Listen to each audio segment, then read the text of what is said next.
Alrighty, folks.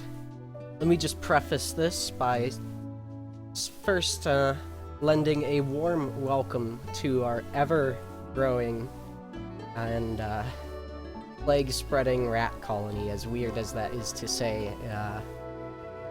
When a certain illness with a numerical of 19 is going around. But in any event,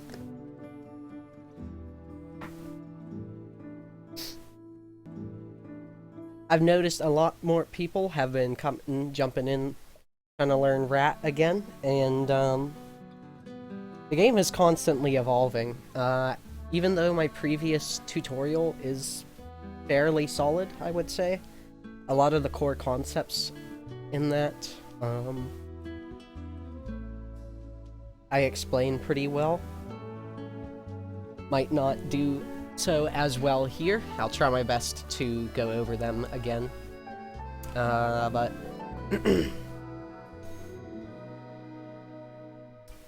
I probably won't, so I would also reference that. This is going to go over some of the newer skips and I guess more advanced stuff as well. That you can include in your runs. Yo, Zach, who is random. What's Poppin' Gamer? I don't know what that is. What is Poppin' Gamer? I've never had it. I don't know. I'm just winding up some Rat, trying to figure out what I'm feeling like doing today. But so far, not very much. Was watching some people starting off who are quite new to the game and wanted to give a little bit of renewed guidance. Try to polish up my... Yeah, what the fuck is Poppin' Game? Okay. So anyways, in this video I'm going to try and go over everything that you need to know for running either any percent or no major skips. I almost said New Game Plus, but that's impossible to ever exist in Rat. But then again, everything is possible in Rat. Well, that's nothing in life is free, but more like nothing's impossible. Put your mind to it. Anyhow, yeah, any percent and no major skips are fairly similar. No major skips just essentially has more content to it to learn, because it's a longer run. So any percent is definitely the recommended beginner category. It's also one of the most competitive categories, easily. Provided you follow these tips and just utilize some of the main tricks with decent accuracy, anyone should be able to successfully beat the game in less than half an hour, believe it or not. So real quick, if you need any help as far as setting up PC version, if you have that, Two Spaces has a guide in regards to that. First, setting up files and controls that I would recommend viewing. If you're running on console, if you're able to, remove your memory card if you have it. That way you won't have to save. Very lately, we've been working on... we're very close, it seems, to having the leaderboards have some form of timing without loads. So hopefully that becomes, the game becomes more accessible because of that.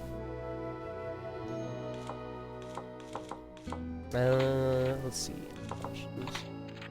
Just before you start, be sure that you have your camera and everything set up. So that it feels comfortable to you. Difficulty does actually matter somewhat. There's a particularly difficult skip for one of the mini games.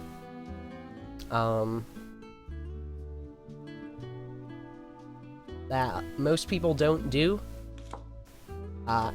In order to do that skip, you need to have it on easy or medium. But most likely, you'll want to start on hard mode. Reason being,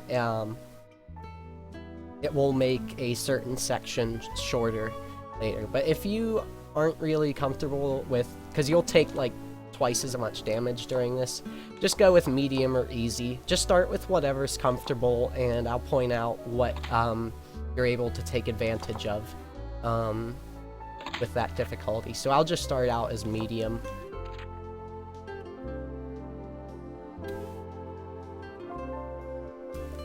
For some other helpful tools to help you practice, in the bottom right-hand corner, you'll notice I have just brought up some boxes. These are a result of the debug menu, and they display your time, your in-game time, so time without loads, and your FPS. Other things that the debug menu does is let you like warp to specific levels and missions, so it's just a very good tool to have. It's exclusive to PC, sorry. But anyways, with all that out of the way, let's get going. Okay, so you can just hold the jump button or whatever to skip cutscenes. I'm just going to be referring to the buttons by what their action would be. So like sprint, jump, action, or like tail whip, sniff. Really, there's only like 3 buttons realistically that you use to play the game. 2 sticks, so. Alright, quick couple things of key concepts.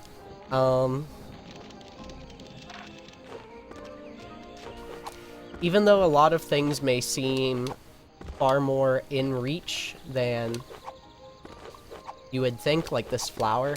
Like, oh yeah, it's not very high up. You gotta get your mind in the game like you're a rat. Oh, it's known as dash and instruction manual. That's weird.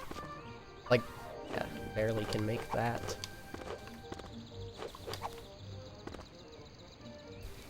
Anyhow, you have to think of things in terms of scaling to Remy. Obviously, you know, to us it's like, oh, it's just a freaking flower. It should be easy to get on. But,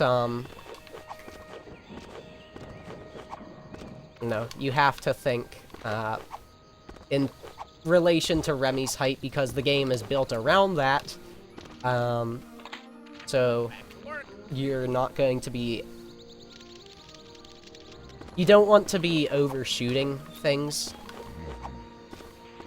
You just want to be able to be comfortable with the kind of height that you get off of Remy's jump, knowing what he's capable of with it. Oh yeah, also, that is rule number 1 of Ratatouille speedrunning. This boy is Remy, not Ratatouille. You'll be banished if you ever think or consider otherwise. Okay. So, yes.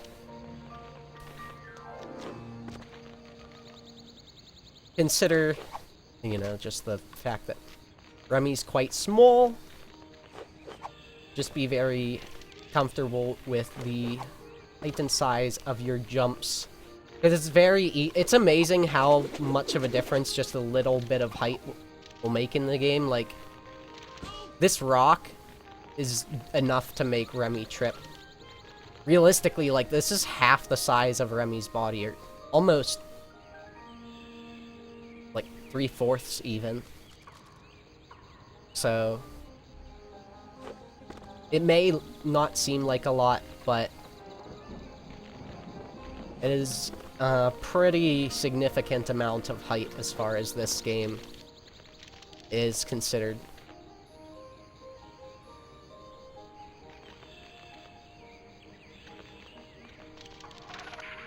Okay, so next tip, here if I hold forward, of course I go forward, obvious. Why am I saying this? Because, using the camera in tandem with your movement is a very key tool in Rat that will give you significantly better control, especially if you're on keyboard where you only have up, down, left, and right. This will be able to help you orient yourself, position, and alter your angle better.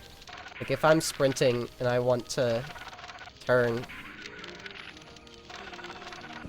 it's kind of hard to,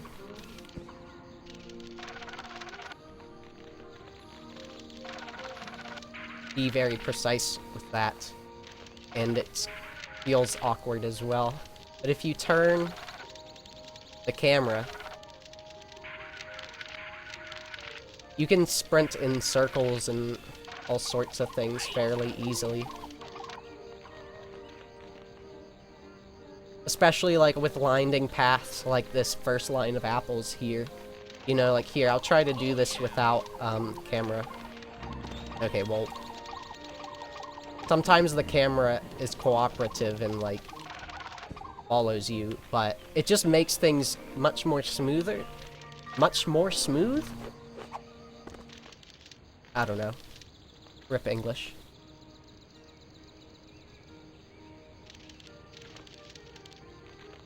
Oh yes, the reason FPS is important is, it affects how the game deals with collision and other things. T-Spaces also has a little bit of a guide on that, so, check that out.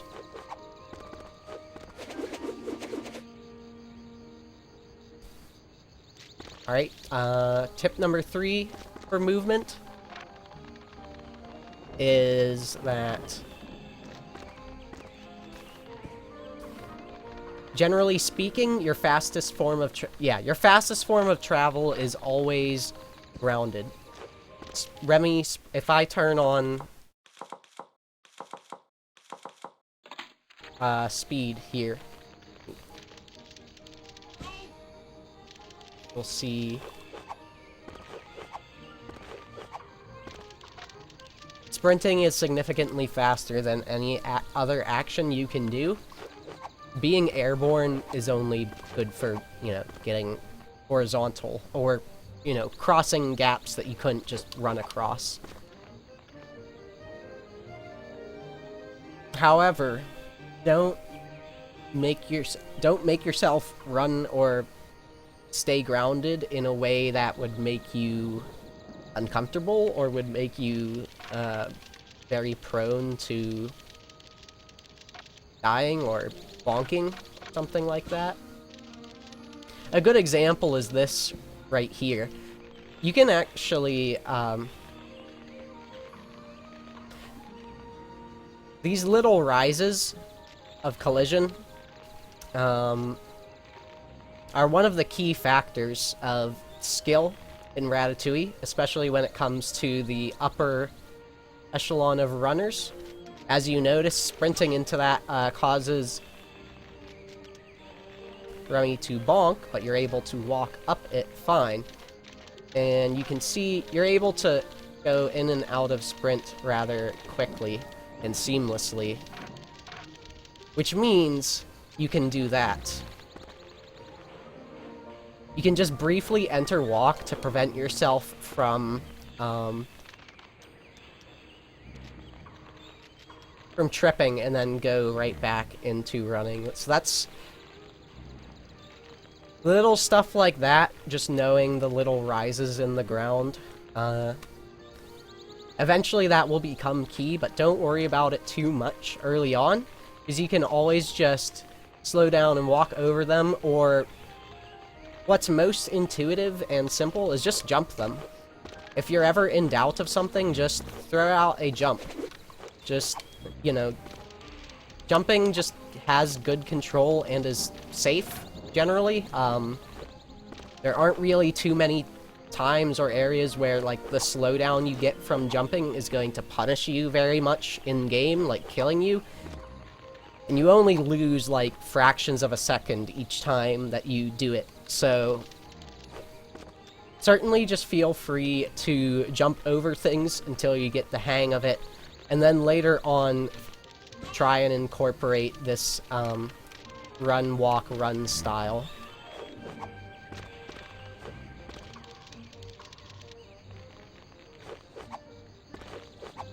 So in short, a panicky jump is actually not a terrible idea, and kind of even your friend, I would say, in learning the game.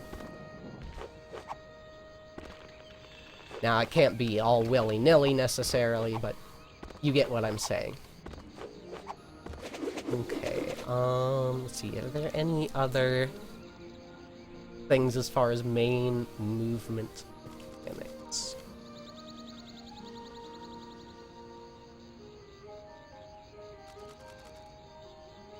Okay, well, there are a few other things movement-wise that will go into some skips in that, but we will go into that a little later on when it becomes relevant.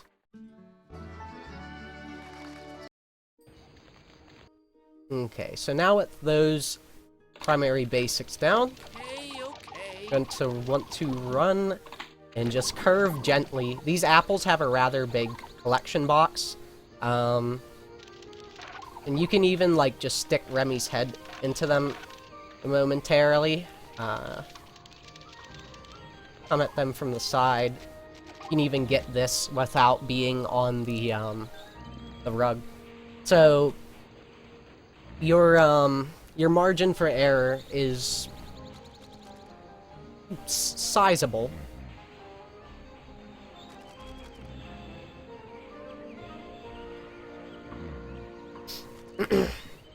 So, just don't stray too far, essentially. Alright, so you're gonna have a big bunch of lumps here, and also the possibility of bonking here, so... and there, so... honestly, I still see some top runners in, like, cheat percent and stuff, where the game's running, even faster than normal. Just jumping this section, because there's like 5 things to bonk on here, so just watch out for that. Same with this log here. Everything kind of extends a little further than you'd think it would, because Remy's head, like his hitbox, extends. I was able to bonk into this from here, so give yourself a bit of a wide berth when you go to navigate around anything, really. Just makes it much more consistent, convenient, and possible for you. Bonking can be pretty bad sometimes. So, you know, walk if you have to, jump if you have to. Run a good bit to the side. Obviously, in a tighter corridor like this, it's kind of harder to make that decision. But, it's just something to keep in mind. Okay, so then this is where your camera turning really comes into use. Because this is a rather wicked turn. Okay, so then run over into here, and skip the cutscenes. Thank you. Alright, so for these, just run, sprint, do single jumps. Thanks for the tip. There's some, like, really minor shit here about skipping text boxes, but, really doesn't save time. Like, I'll go over some advanced stuff, but I'm not going to go over dumb minutia like that, because that doesn't even really save time, realistically. So for these, you don't want to double jump from the pot to pot, because you'll have this ledge grab animation, and also, air travel is slower.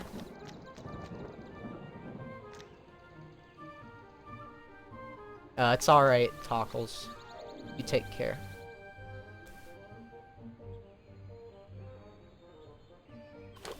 So jump on these, run, jump, run. Do that. And, you might just want to jump down from here, because there's this giant ridge here. You can just walk over this section, but you can make certain you make it by just jumping over that. Up to a meal. Alright, so, net movement. Well, the speed thing isn't exactly, accurate in, or like, showing your momentum. But just know that jumping and grabbing on a net lets you travel it faster. You have a little less control, obviously. You can't, go in all, 360 degrees or whatever like you can with this.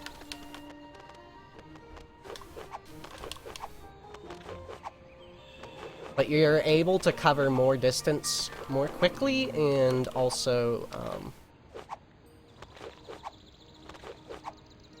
Oh yeah. not lose out too much on your control.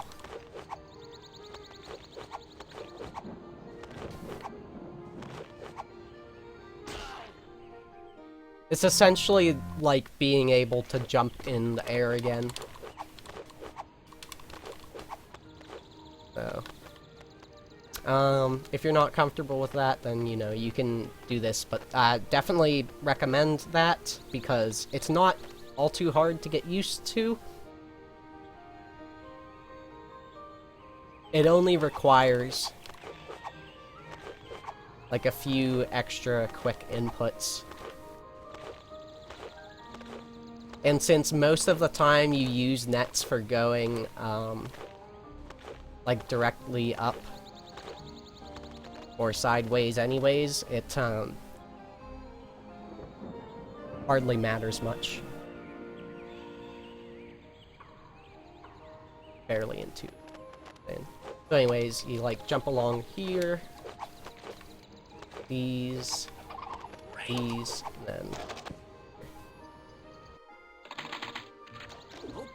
So the can, grab it. Stuff is fairly mandatory. Put the can down a bit close to these two apples. You need to put it closer, of course, go ahead, because sometimes this second to last apple in that line will be finicky as far as wanting to pick it up. So then just here. So here's another spot you'll want to be careful when you're dashing.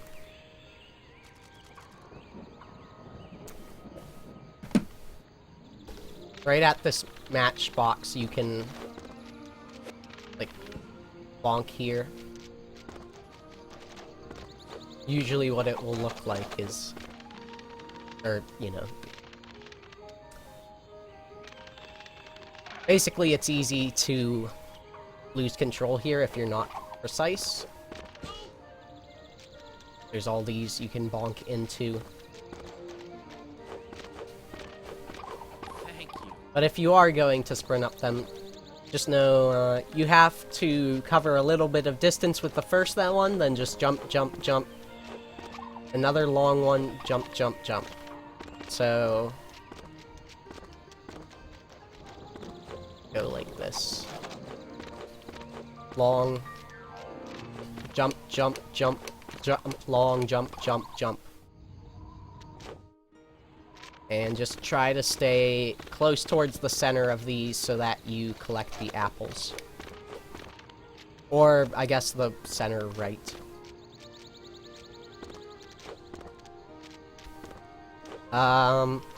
Some of these single jumps are short. Again, because ground movement is fastest, minimalizing how frequently you jump in any given run tends to be rewarded. So it's kind of like an A button challenge thing. You just try to jump as little as you can, with obvious exceptions, but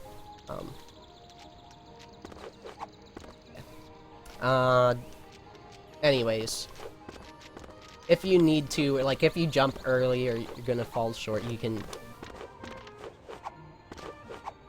do a double jump. Or if you were, like, going to land on, this slope, and, like, curve yourself back. Okay.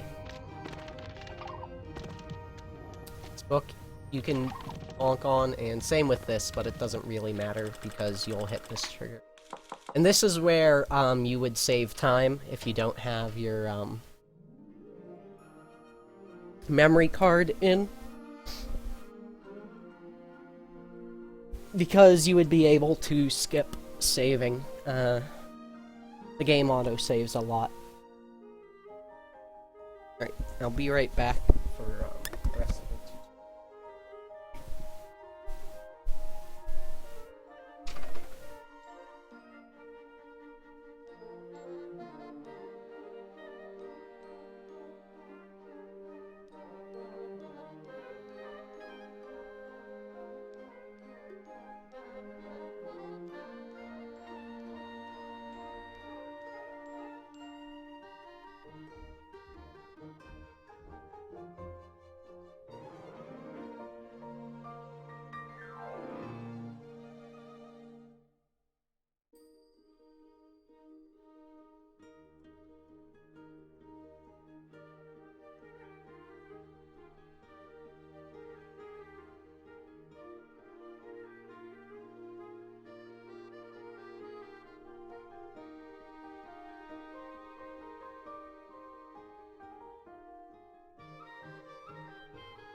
Alright, sorry about that, just some health stuff. Hopefully it subsides. Making my head hurt and fogginess. Shit. Anyhow, we'll do that. Just mash through text. For this box, you might want to double jump as well, just because you can ledge grab. But anyways, for these pegs, they're weird because you have to press the action button, the tail whip, for each individual peg. So if I, like, grab onto this one, it doesn't automatically go onto the next one. So, a couple methods of how to combat this is some people will just mash both buttons at once.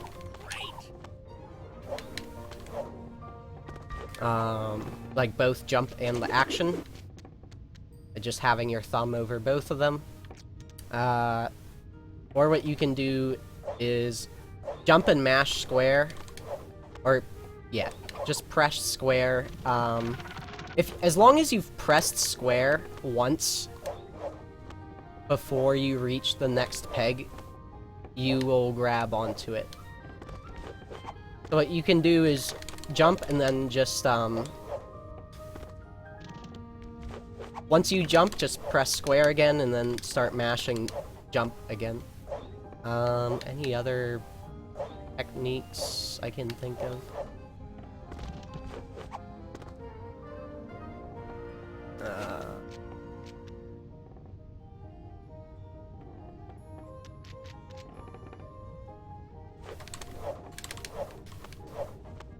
Those are the main ones. The reason you want to be mashing is because, if you don't, so you have to wait through Remy to make this rotation, this ratation, in order to go for a jump again, so being able to just, fling off of them quickly saves a good chunk of time. Anyways, this is where you learn about your scent vision, which is, this. It essentially just shows you what the mission objective is, of course. You can use this if, you're kind of forgetting what you're working on or whatever in the game at the moment. In case, you know, it's easy to get your head caught up in, you know, some of the platforming or something else, and then just, I don't know. But, you know, if you're ever desperate, you can use them. Okay, so for this, there's 4 apples. They always spawn in the same places. Don't do that. Okay. Don't do that either. See, this is, bad stuff that will happen if you can't do your acrobatics correctly. Okay, so get this one. Then you'll want to, run off. You can either, go over this couch, or go around, back behind this mirror. Either works. If you go over the box, you'll be running between these. If not, then you will be running around here and through this can. Because the next apple core is on the bed behind this box. You can just kind of poke your nose back there, turn around, and run right back off. It's possible to make that without the can, if you really want to be...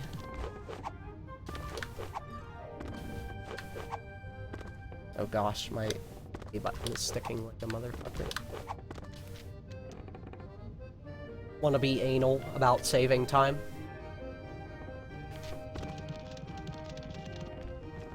Let's see, so path to... that. I generally just go up this.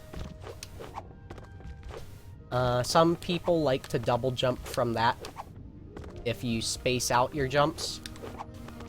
Now is probably also a good time to speak of jump mechanics in this game. So, Remy's able to jump a very long time after he's left a ledge. This is what is very often known as and referred to as a late jump in various games. Remy's, like, the room for Remy to do this is very, very large. Unreasonably so. And that's going to allow for a bunch of the skips and shenanigans that you will be able to do later on. Later on in the game, like being able to climb various like shelves on top of each other vertically and stuff. So you can run off a ledge, you know, and you have a good deal of time to be able to distance your jumps. So you're going to want to get good at that. It is important to, or semi-important to note, it hasn't really been shown to do very much, but, you know, jumping from a run and jumping from standing are slightly different in terms of, like, momentum.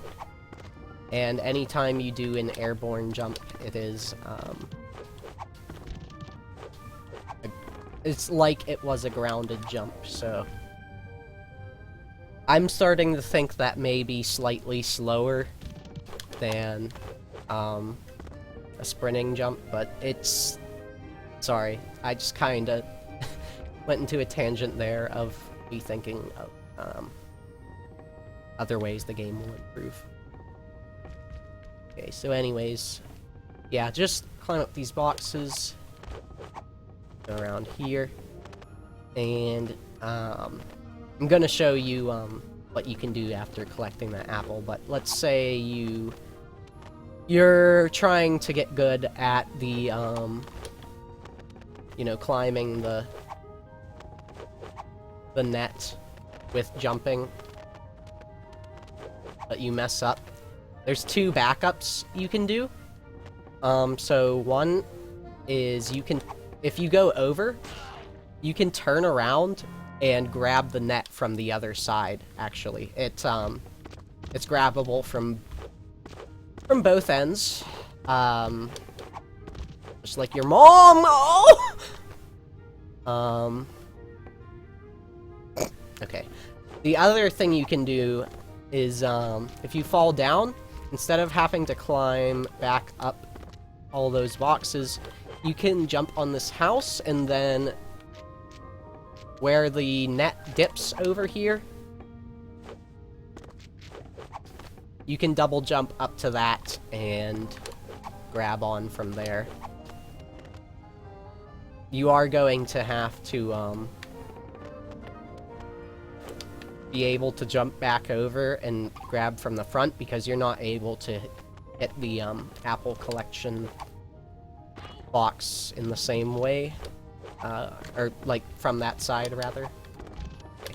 So anyways, what do you do once you collect this apple? So there's two things you can do. Generally speaking, you're going to need, like, 3 or 4 double jumps. Let's say, okay, I've collected it.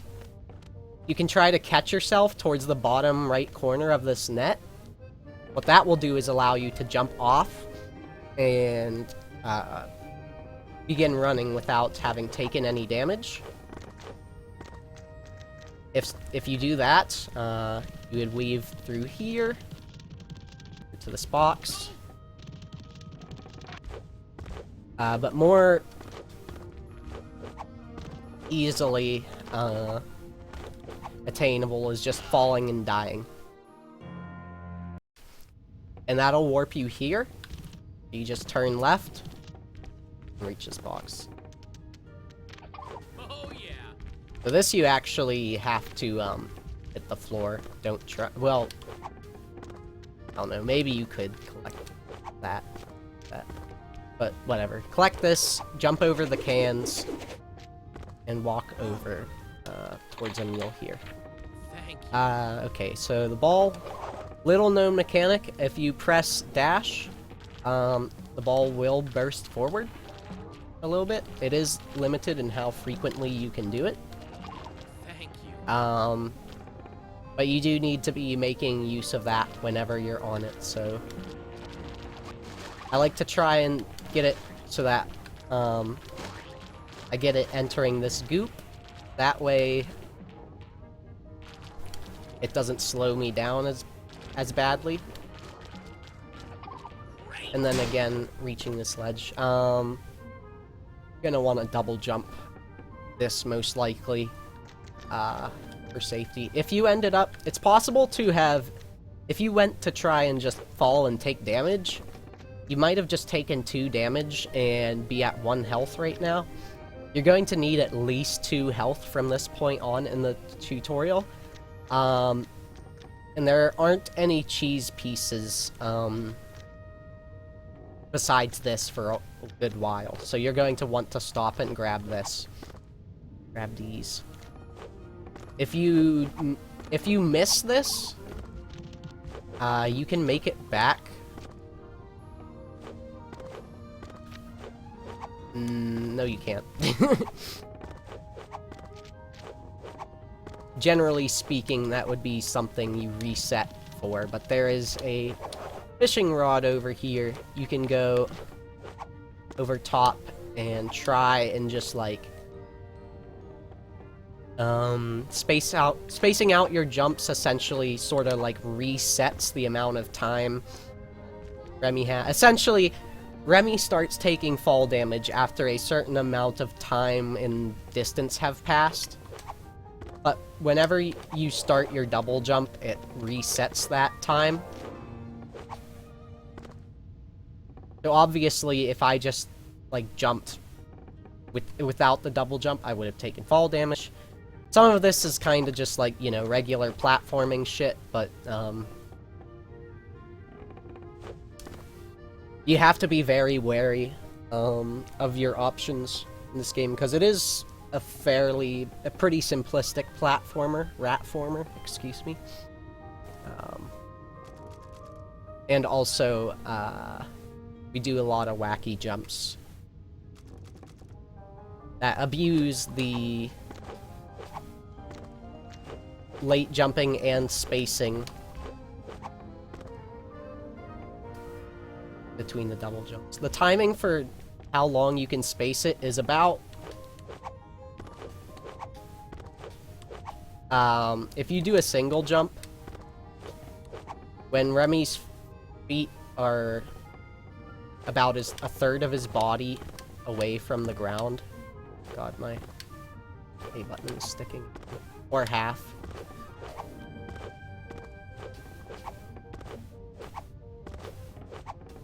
That's pretty good, and will get you across most gaps, like,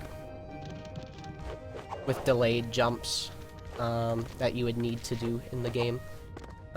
So, just use that for reference if you are struggling and want to practice those.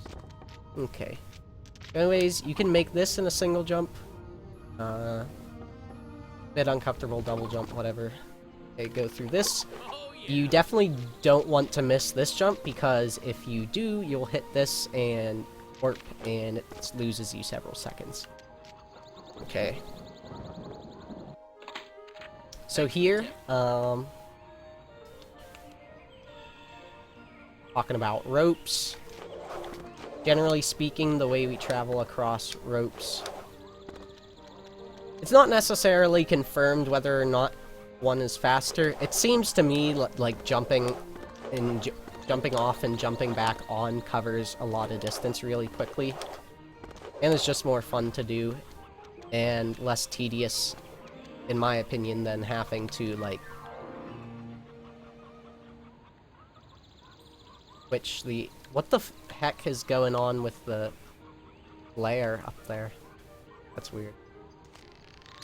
Keeping Remy from, sliding off of and re-grabbing, the wire. So you can do that all the way across, or to save some time, you can jump past this, sardine can trampoline, run to about, this little divot, You see how, like, it slightly angles back outwards? At that section of the pipe? That's about, where you would want to jump off, do a delayed jump, and these have a really large, leniency for jumping on them, so that's another thing that you'll see us, take advantage of in a few points in the run. Walk across, jump onto the roof so you can start running again. Turn here, big board here that you can bonk on, Thank you. and just run towards him. Back to work. So if you just aim for the corner here, you can just run on and mash action, and you will land on it. If you're uncomfortable, just do a jump and do it. You'll be fine.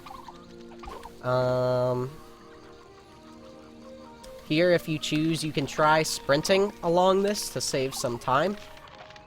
It's very riddled with areas you can bonk, though. But generally speaking, if you hold about up left slightly, and just come out of run maybe once or twice, you'll be able to travel this. And it's a decent bit quicker than walking it. You know, do that, and then you have to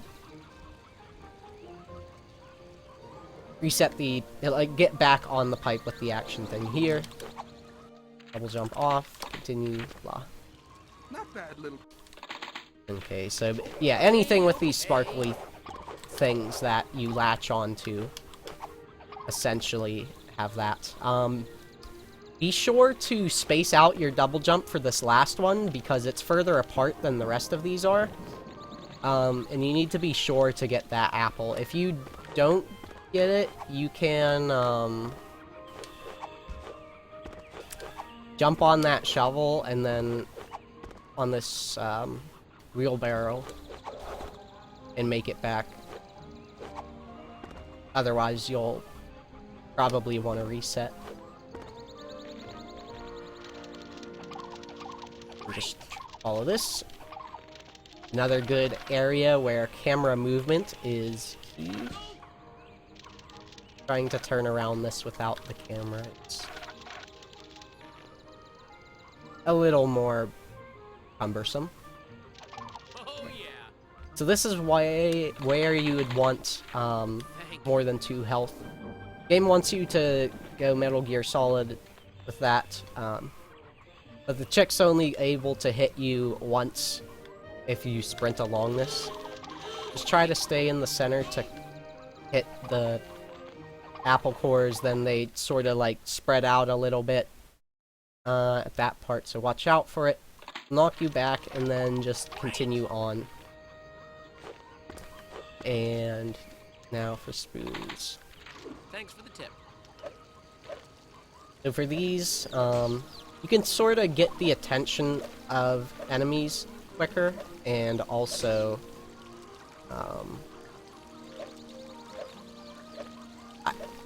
you might be walking a little faster, I'm not sure. Really hard to tell with, how the numbers are flashing. Anyways.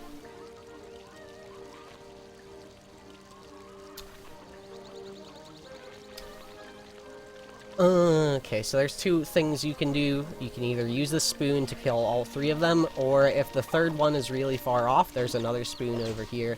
You can bring that over. Whack it. Alternatively, you can kill the chicks without using the spoon at all. They take 3 tail whaps. So you have that as an option as well. Be careful coming out of here. There's a big bonk range. Go here. And then for the can and like rafting, you do have to mash the action button, but you actually don't have to do it all too much. Like, even just, like, I don't know, 80 beats per minute, or like, dot, dot, dot, dot, dot, dot, dot, dot, dot, dot, dot, dot, Oh yeah. is more than satisfactory to reach, max. Only thing really to note in here is that, the can also, this lid, this peeled off lid, has a collection box. So you're able to collect things more, like from a greater distance on the right than on the left, sort of. So you're able to just sort of like poke into this whirlpool and then zing right out of there. Thank you. Single or double jump this if you need.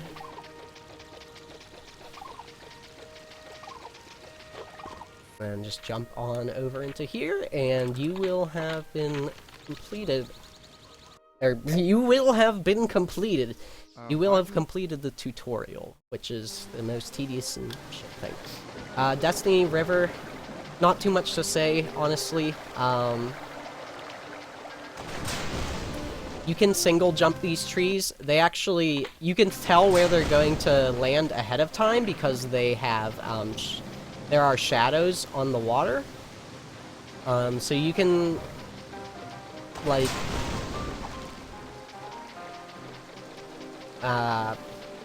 prepare yourself to jump ahead of time.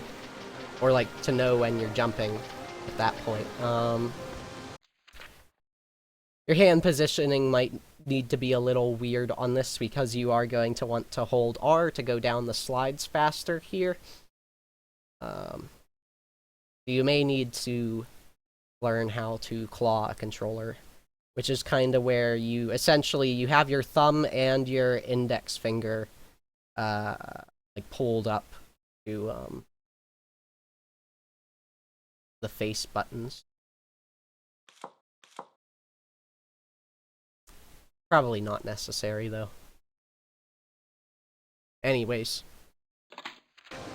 just try and keep away from bonking things. Really screws up your angle and speed.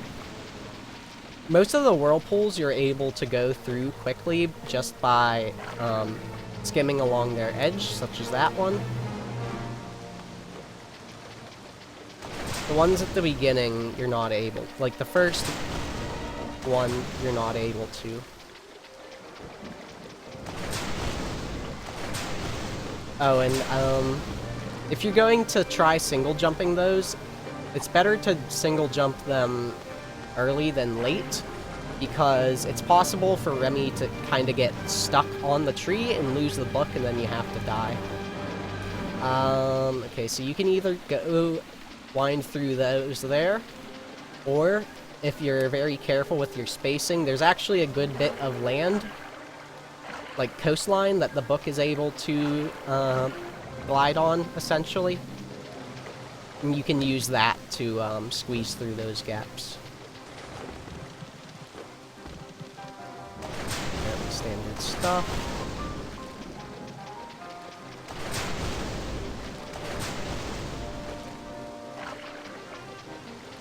The less you have to make turns, like, the more you can just stay directly on front, better.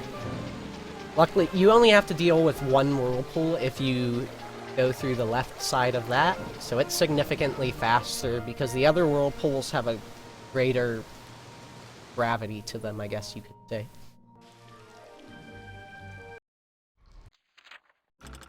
Try not to hold X all the way through that, because you'll actually end up jumping at the start. That's just another little detail. Okay, so here, just run forward.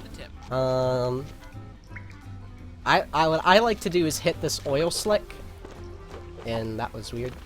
But you get a different kind of a jump when you do run over an oil slick.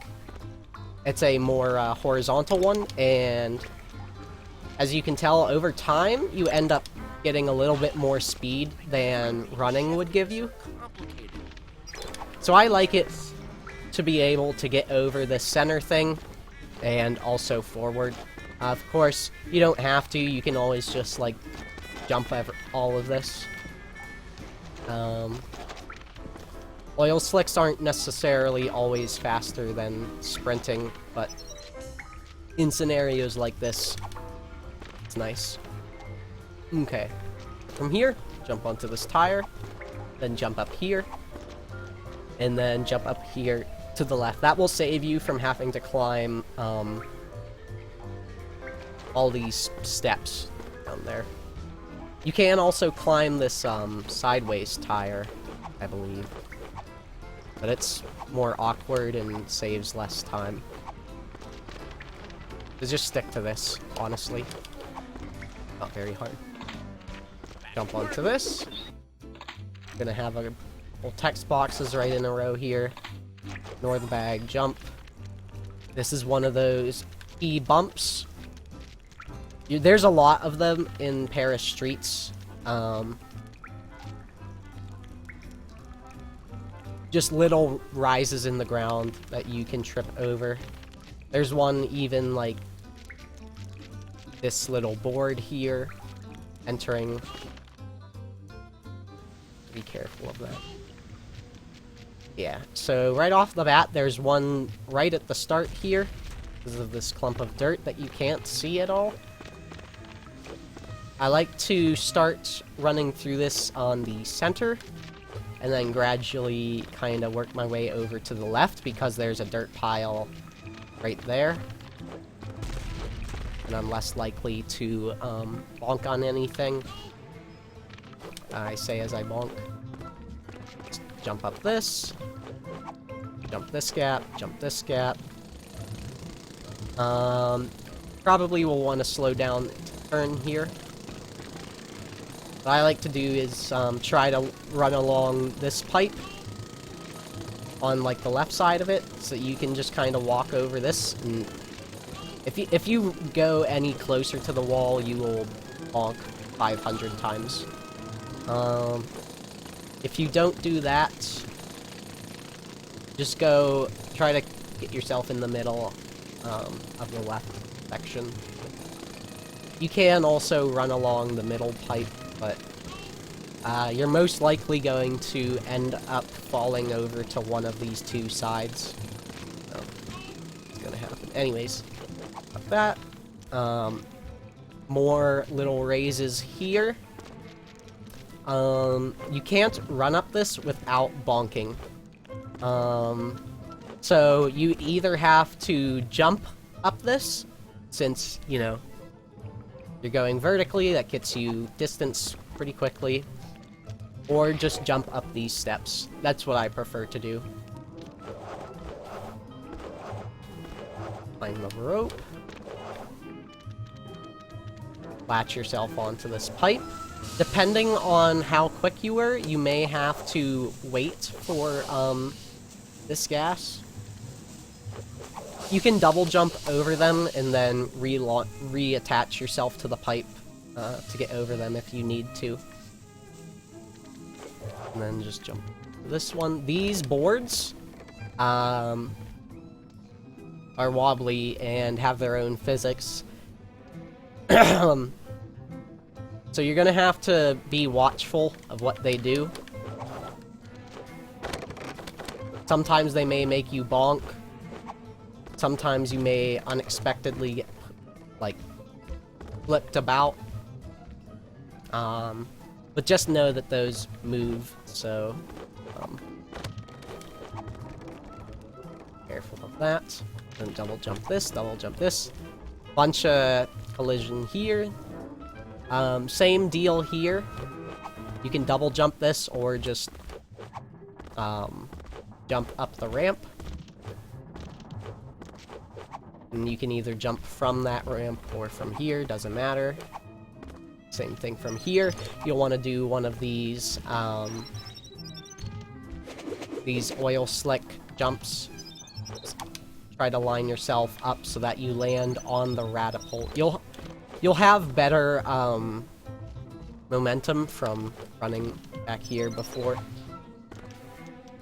Just land, or aim for the fat end of the spoon here. If you miss it, it's no big deal. Just jump on it. Quick note about oil slicks is that they essentially... You don't build up momentum in them, like, hardly at all. So whenever you enter them, you want to have been running first, so that momentum carries through. That makes sense. Anyways, land on this. Turn the camera here is very useful, because if you don't...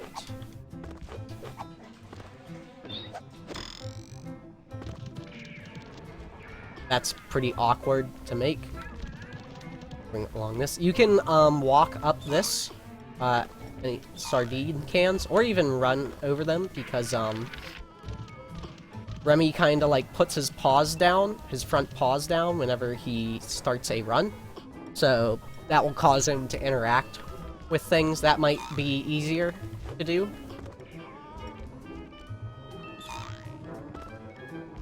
Either way, or if you need, jump. Just don't go so far forward that you end up beneath the wood here. Then sprint over here.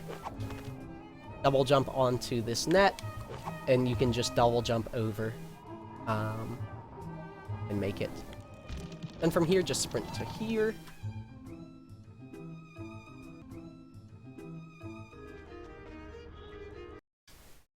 Skip through the cutscene, skip through this. At the beginning, just mash, so that you don't get punished for missing any ingredients for the first thing.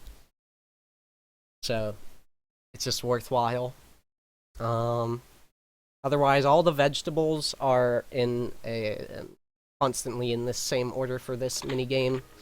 So just pay attention and essentially just try to get these all without, like, fucking up one of them. That's really the only thing you can do, speed-wise for these, unfortunately.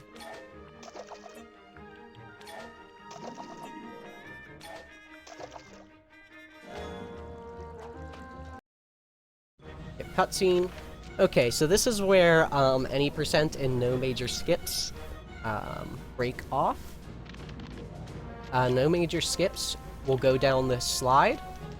Any percent, however, will forego that and come over to this end of the table, perform a very crazy skip that's surprisingly easy, but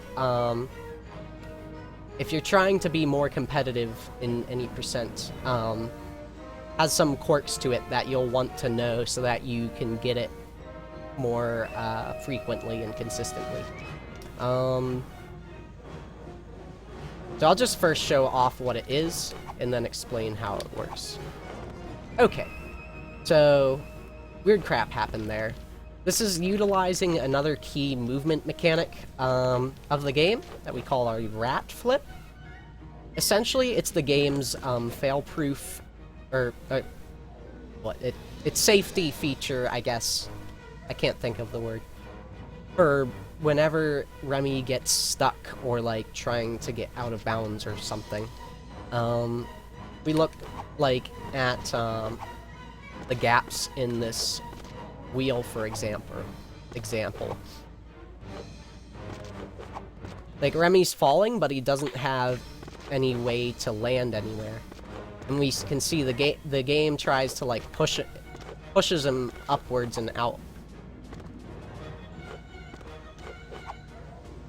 That's, you know, meant to keep people from getting stuck and whatever. So, what's busted about this is that, well, as you saw during the first part of the animation, it pushes you upward.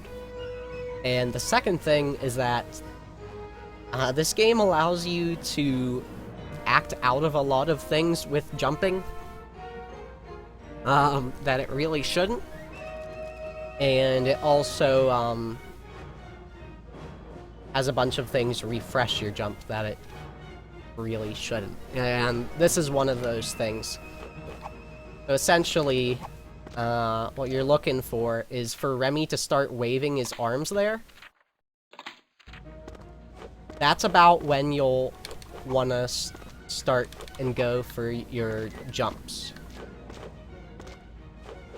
Because that's when Remy will get his little boost of height, and then you'll be able to combine that with your double jump for what is effectively a triple jump.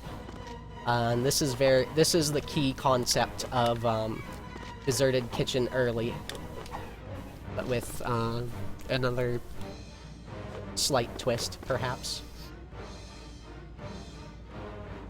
So, to meet the conditions to cause Remy to be in this state, you essentially need to get Remy, like, stuck so that he's, you know, he's falling, but he's not able to reach the ground. So it's essentially trying to... this idea of having a pocket where Remy is surrounded by walls that... but, kept from standing, if that makes sense. This is, what I'll be referring to as the pocket. Because there's other skips where you make them, artificially, or, like, yourself, in order to, gain an advantage. Luckily for us, though, while it isn't visible on all versions, the table legs here, at least on the front ones you can see, they have this bar splitting them. Up top, making like an A shape. There is actually one of those back here, which is what Remy is getting stuck in there. But it's not visually present from this side. You can technically see it from the back, and it's completely visible on like PS2 and maybe some others. But anyways, that's kind of the visual cue that you are looking for. I have another video where I like get out of bounds to demonstrate, but essentially like the top area of this triangle is what you're trying to get Remy stuck in. However, you can't necessarily just jump at it willy-nilly, because well, before the game goes to its you know, emergency action of pushing Remy, it will try to like jitter him about and, you know, sort of knock him out of place. And as you can imagine, since you're able to get stuck in this little section here, the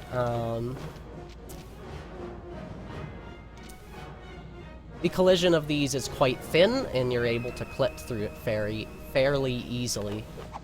This is very true on the right leg especially. Is not very solid.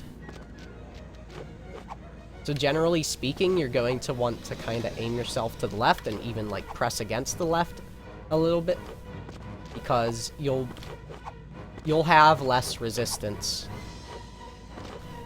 However, when you reach closer towards the top,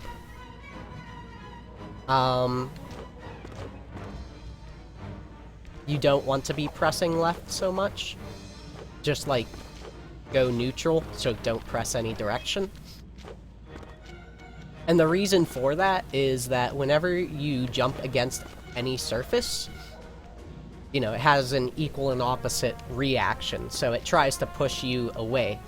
So if you're holding left, you still can get it sometimes. But it will, it's quite possible that it will just end up pushing you out the right. A couple ways to do it.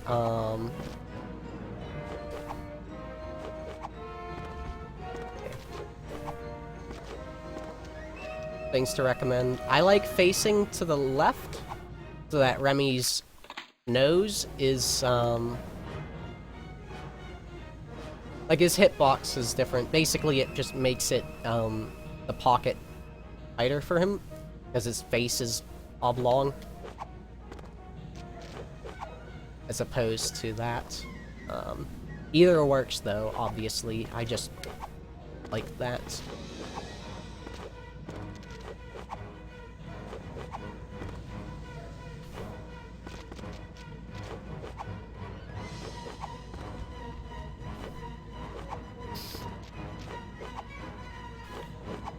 And be patient with your jumps. Sometimes if you just like wham jumping into there, it might be less receptive of you and just like push you out because you're moving faster and you like collide with the collision differently, or like your position changes faster, so you get moved faster or something like that. Okay. So anyways, look for that animation and just double jump again. Main thing to watch out for is sometimes it will where you pop out whenever you jump is somewhat random. You saw there I was even like pushed underneath the table. He's underneath the table. There's a Ratapus controlling me. But you'll need to get over to the right of the table so that you can actually jump on over it. Sometimes you can just straight up jump through the table. Yeah. Basically, just be ready to react and angle your jumps accordingly. You can double jump up to here and jump into this window and you will reach the deserted kitchen.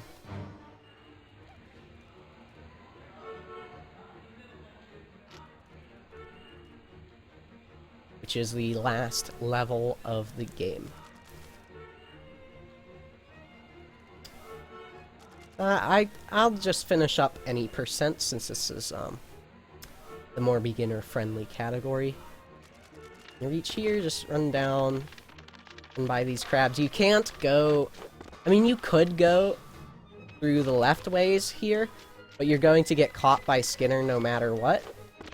Even if you go way out over here.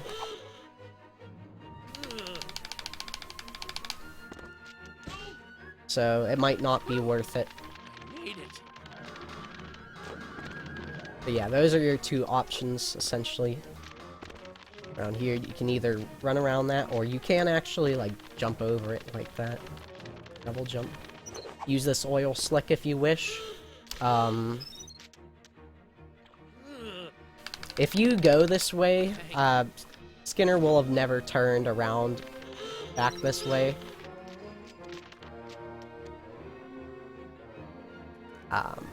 You would be able to get here freely, essentially. I never knew being a chef could be so complicated. Okay. So from here, Dangerous. of course, skip the cutscene. You want to hug the left, so that you want to get like between this this sugar, sticky sugar, and this shrimp basket. Because here you'll actually be able to run past Skinner without getting noticed for a while. Skinner probably won't notice when you're that stealthy and skilled. If you run on the side, you can still potentially, you know, outrun him, but more convenient. Okay, so typically what you need to do is get like a can and get onto this trash can. There's a couple ways to get around that. The main one people use is these plates. If you jump towards this corner,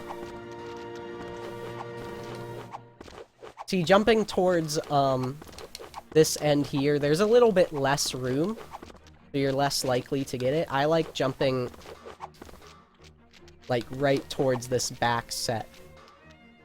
From here, you can just jump onto the canister Do people call garbage cans canisters? I don't know. Or, if you're more coordinated and daring, you can jump around using late... This is using late jumps, of course. Which is why they're so imperative. You can swing around the edge of the table that way. It's a bit of a blind jump, as in you won't be able to see where you're going initially. Just don't go very far whenever you do this, because this lobster is over here, and it will try to kill you.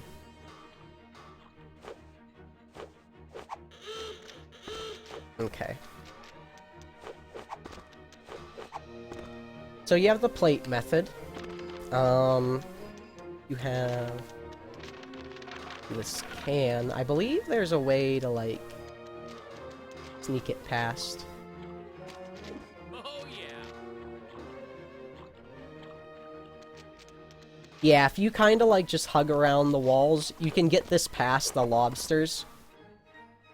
Another way you can get up here is, using the top of a bomb. Okay, okay. They actually have a slippery surface on top. If you just kind of, like, walk so you're right against it and your nose is in the center, and then just jump and hold forward, you'll see Remy kind of slip off the top of it. And after that, you'll be able to double jump again. There's a way to extend that that's called a bomb hover. Which is really cool and looks like this. But it's not very useful for any percent or most categories, honestly. It's more flashy than anything. So those are your main ways of going about this. We're getting past, I guess, this honey-covered tables. As it turns out, again, just slipping off the side of things, you're able to, like, regain your jumps. This lobster does have a pretty wide field of view. So you want to, like, jump away from the table and then back towards the ledge. Because if you just jump, like, inwards... See, like, being anywhere within the perimeter of the table, you're going to get noticed and caught. So that's the main thing to watch out for. And also not sliding off of the bomb, because that could mess up the jump you're doing. You know, like, if you go to jump and it's like, oh, wait, what? Yeah. Alternatively, this is a really old strat that I forgot about, but you can, like, sprint most of it, and then, let me see if I can figure out how this worked again. It's basically, you run and you take the knockback. Yeah, so if you, like, flick your control stick in the opposite direction that you want to get launched, it'll push you that way. So, like, my inputs would be double jumping, and I flick bottom right.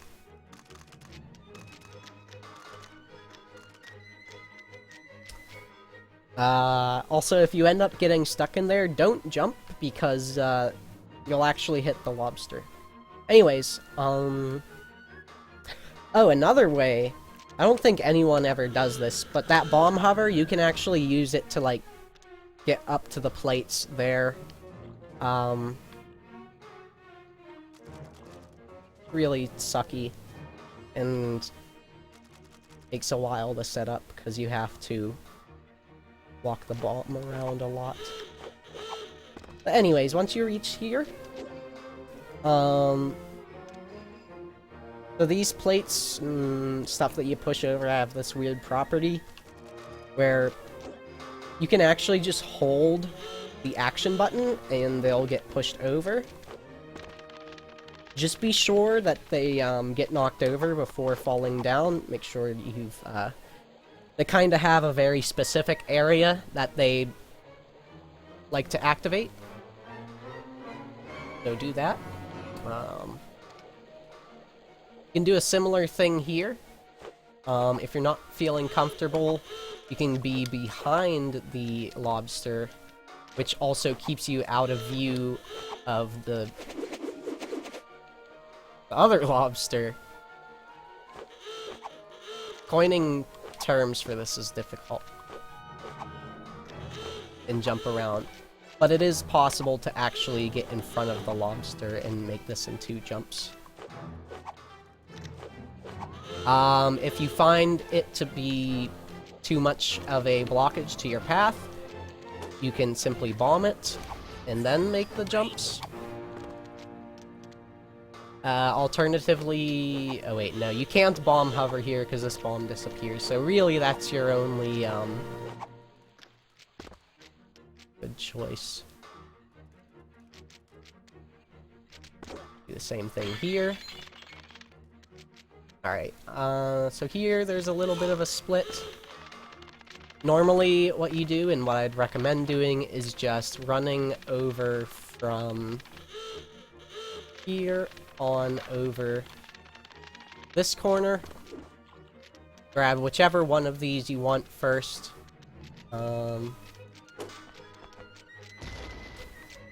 Kill this lobster, run back, grab the can, walk back, place it down, and then you're here.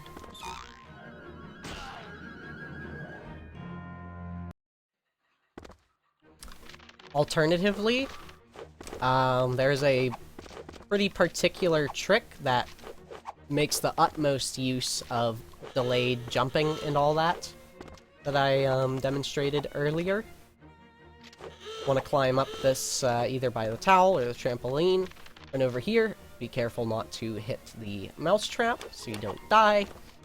Land on this. Land on this. Walk over the wire.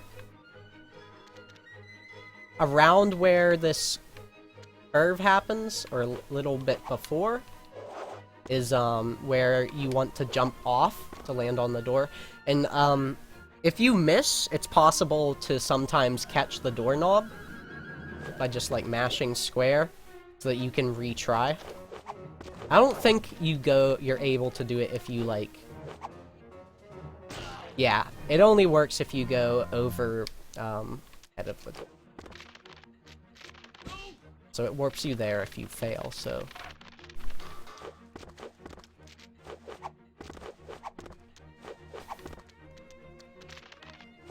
Anyways.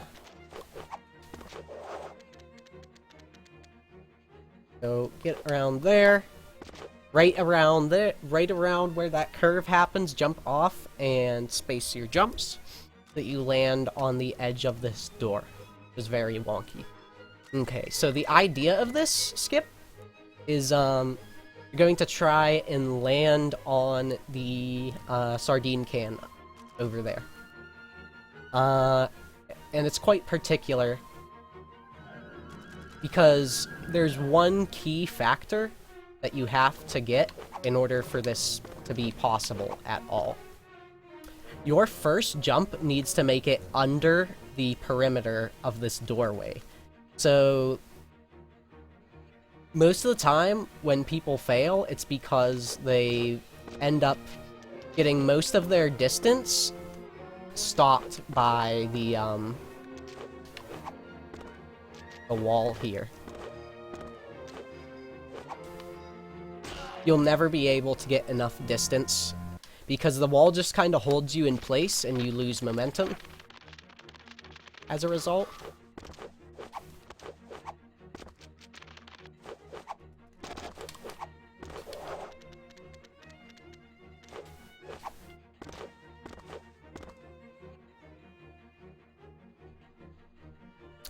So I like to aim, I guess, towards like the middle or like where that little corner is. And the game tends to be more generous with late jumping off of ledges or surfaces if you've,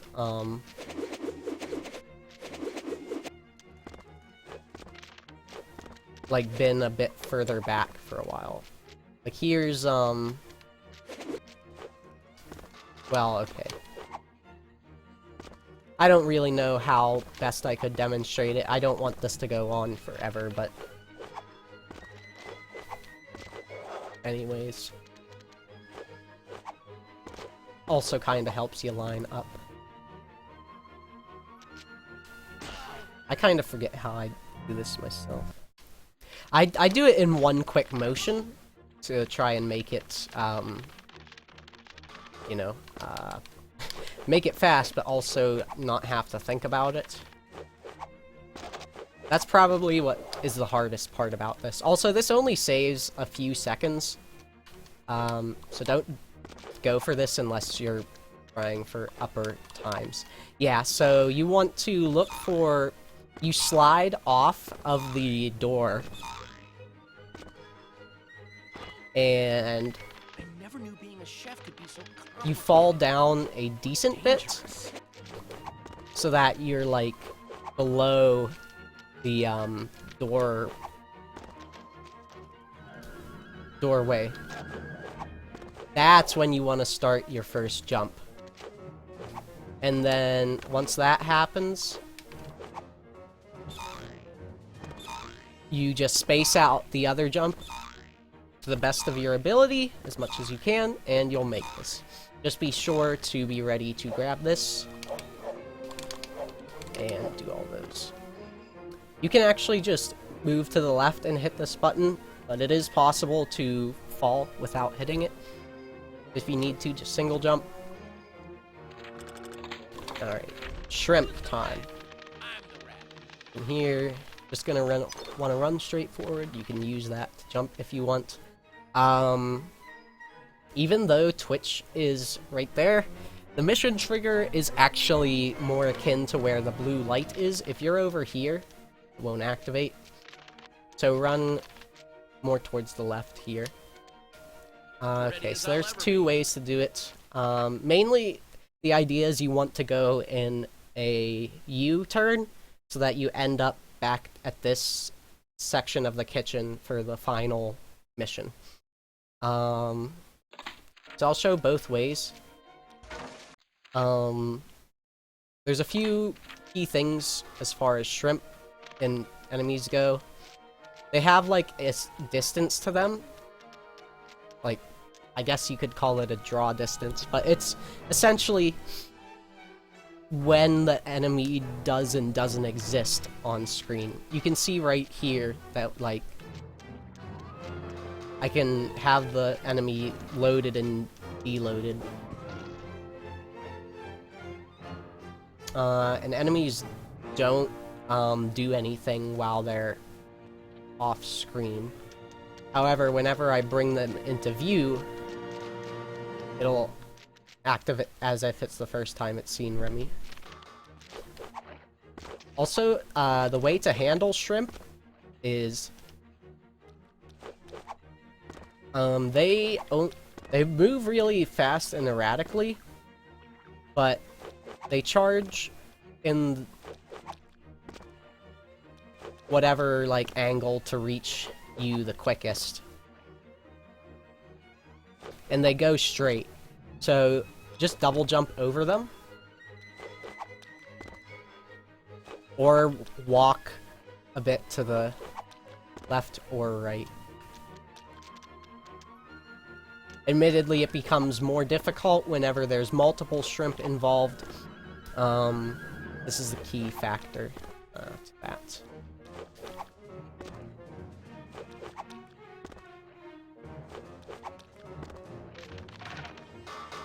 So, mainly be mindful of the shrimp locations.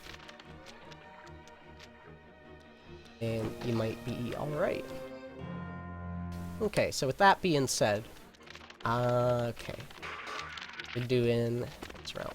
So, At the very start, the shrimps will all be in their buckets. Let me just reset this so that I can demonstrate properly.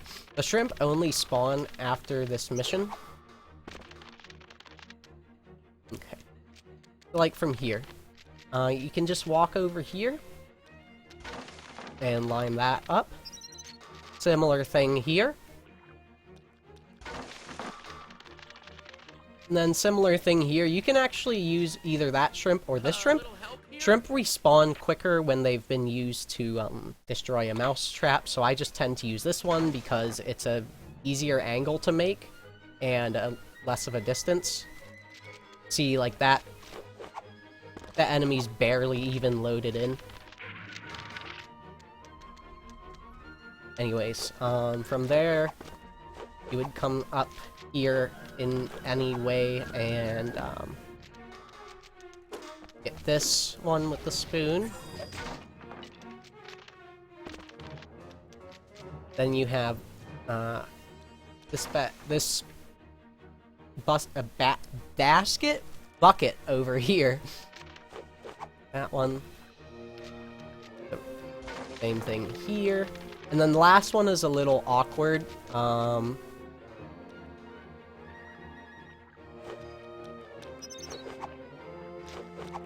You may end up preferring to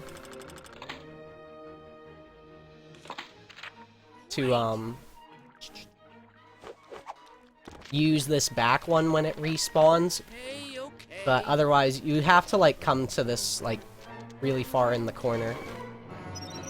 Also, hey Springlock, in order to have this charge at you the way you want. And yes, good funny rat food game. I think I've got a...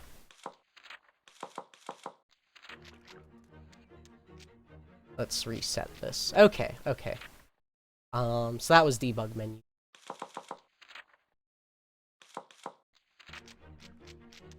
Okay.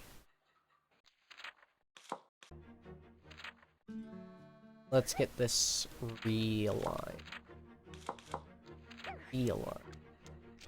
Okay, so the other strat you can do is going to the left, making the loop that way, which has its own benefits. Either really is fine. One's not necessarily all that much different. If you are going to go to the left, it helps a lot if you go on the inner side, like squeezing between this bucket and the stove top. Because that will let you, It's never easy, is it? help get this angle. Here, let me kill this dude so that I can sort of reset the situation. Okay. I never knew being a chef could be so complicated. So you see by that point, the shrimp will have already, locked onto you. If you go around, it'll end up going somewhere around here, or back in there, and you'll have to have them charge at this again. So that can be a little cumbersome. But then this one, just have aim from that bucket. Same thing here. Do be watchful that it's possible that, a shrimp from this bucket behind you will respawn and target you. So just listen closely, because you do need to have this shrimp in view so that, you know, actually kills the thing. So then, you know, do your thing, get this.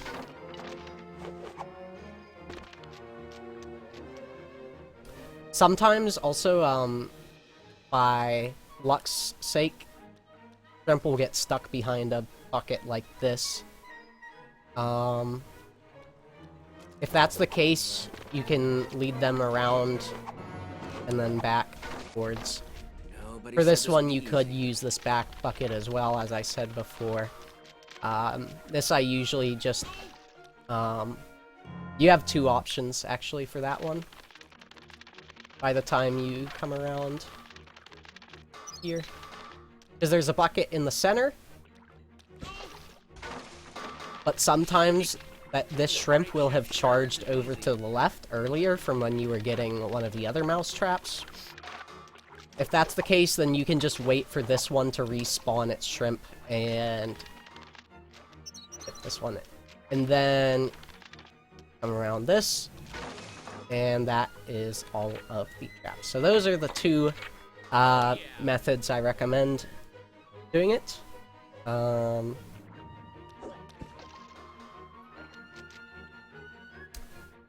So if you go so that you end on the left side here, you'll want to come along and grab this bomb and just do whatever you need in order to get it over to the urchin and lobster that are blocking Gusto's office over there. And there are a couple ways you can get around having to see, these lobsters grab the bombs off of you, and then you'd have to go grab more bombs, and that wastes time. So you can sneak around. This way is like the way I originally did before we figured out a lot of anything. You kind of have to watch and have the shrimp charge at different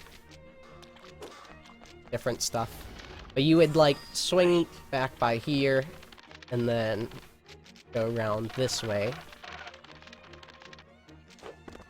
More conveniently though, you can, and don't go too far forward or you'll have that crab grab you. Normally this shrimp wouldn't be here. But you would be able to walk over this.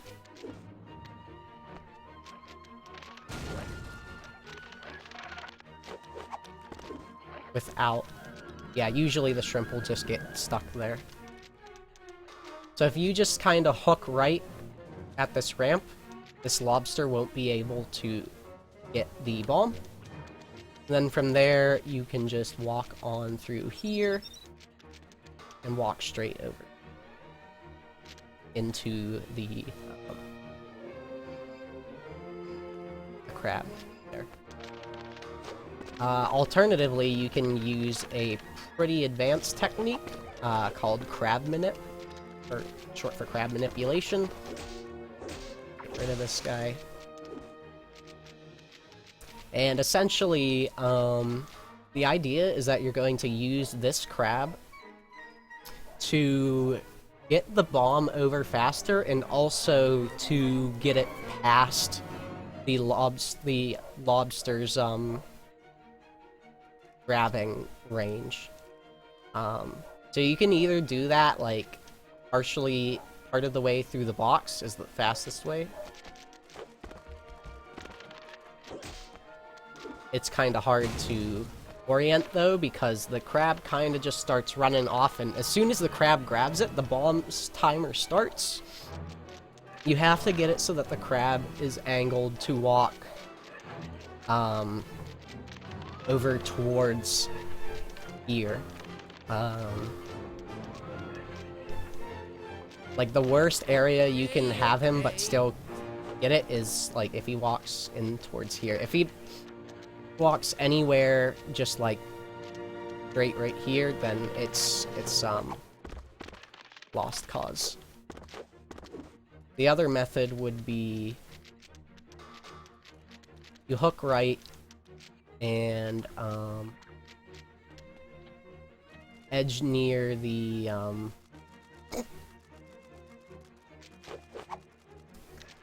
soap there, and that will get it fairly consistently.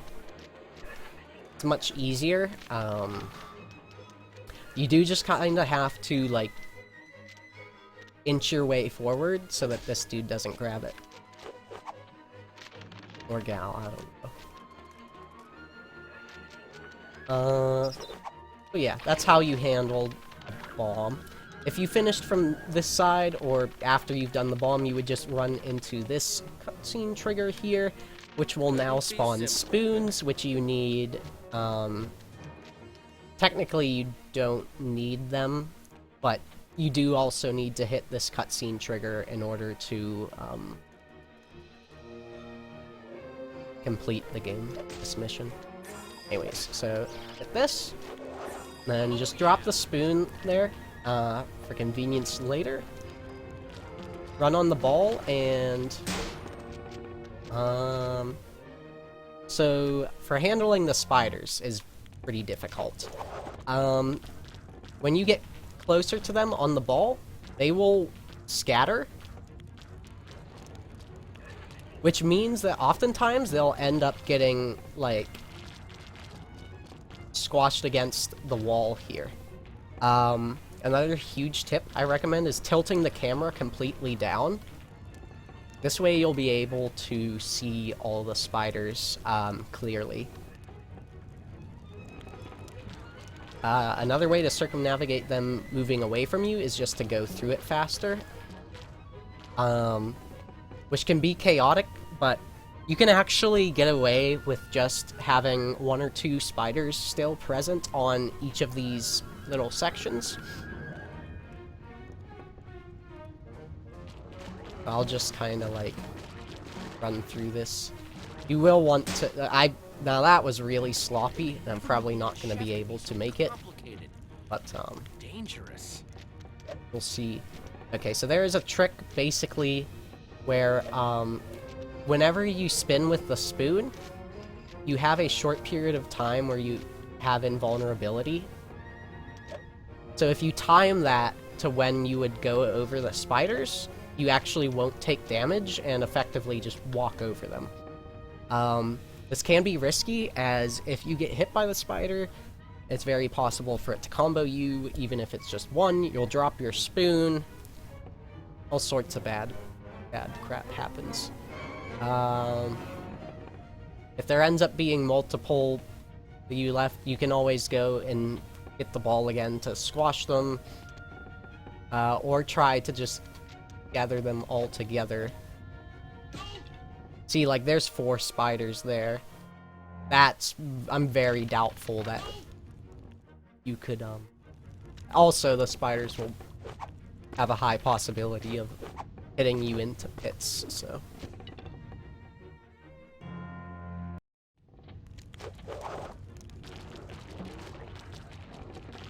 So just kind of, like, slowly shift around, go towards the center, and then go back towards hugging the wall, and that should get most of them. So you can either, okay, so once you get to the end here, you can either jump on that electrical box or jump on the sardine can and go up here. Don't take this catapult. Turn the camera, jump over here. Don't do that. For reference, here's Little help here? why doing the doing the electrical outlet would be like. Also, you can't really like skip anything in here. You have to do like all these platforms specifically as is. Also jump more to the left than forward here, because this umbrella can potentially just push you off or keep you from landing. So grab the umbrella. Thank you. And glide over. And you can grab this can and just kind of drop it down. Don't, go too far with it, or like, basically try to keep its angle from going in that pit, because if so, it will respawn up here and your time will have been wasted. Okay. Okay. So anyways, there is a way to skip needing the can, which I'll also briefly explain.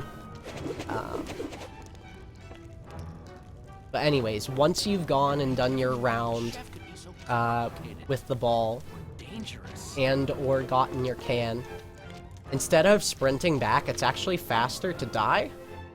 even if you have this cutscene, it warps you back at the beginning, which is why I leave the spoon here for convenience. It then lets me, you know, do the spider thing. I can, you know, whip over any ones that were weird.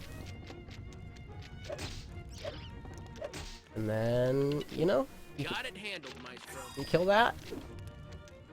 Just drop the spoon, grab it. You can just go the regular route of jumping up this filing cabinet.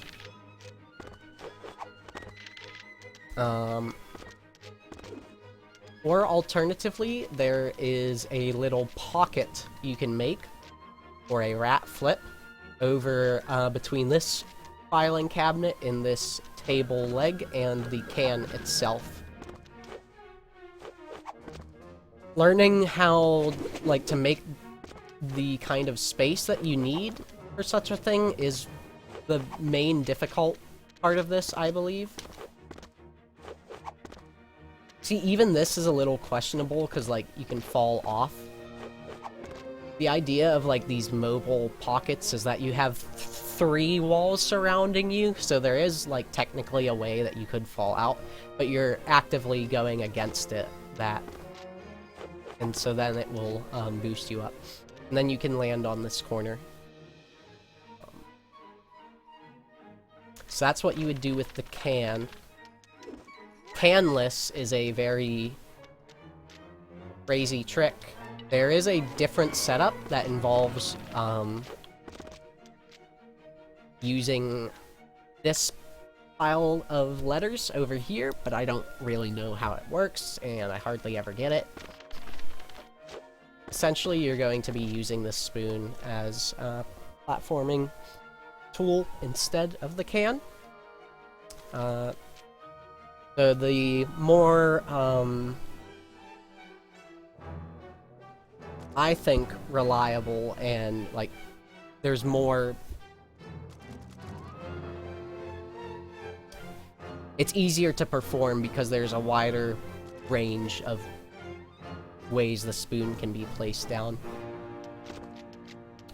The idea is ultimately going to be you place the spoon so that it hangs over the edge of this letter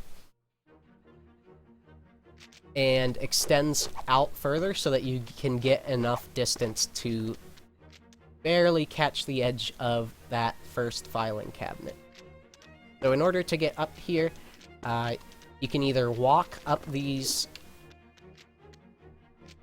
with the spoon, or you can simply place down the spoon and pick it up.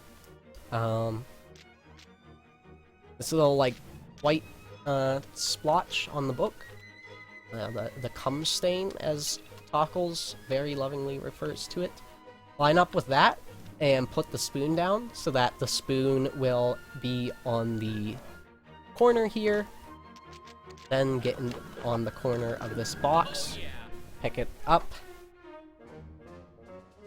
Be careful not to fall or drop the spoon. Then come over to this corner, rather. And you need the curved end of the spoon to stay within the confines of this box and not go over this letter, because this letter is incredibly thin and basically won't hold the spoon at all because its collision is so flimsy. So you'll want, like, the handle end of the spoon to be sticking out forward.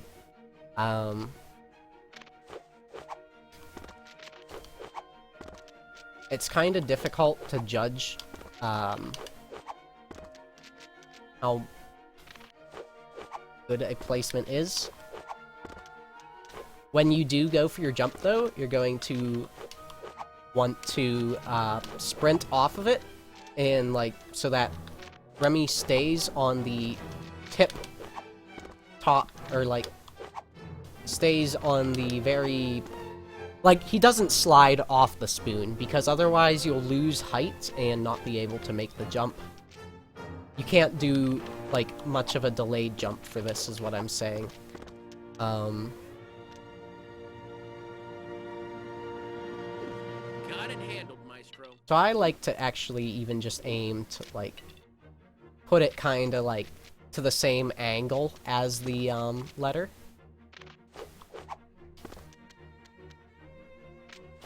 Just because that tends to give me more distance, even if I have to angle my jump a little weirdly.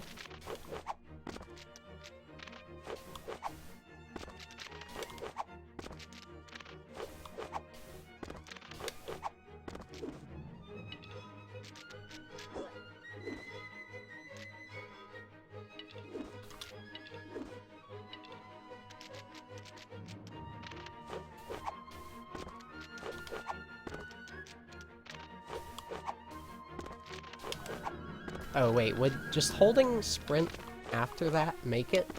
I don't know. Most of the time, you'll end up barely grazing the ledge when you... See, like, this is a really good position for the spoon to be. At least I thought it was. That was very weird. I, like, basically upwarked.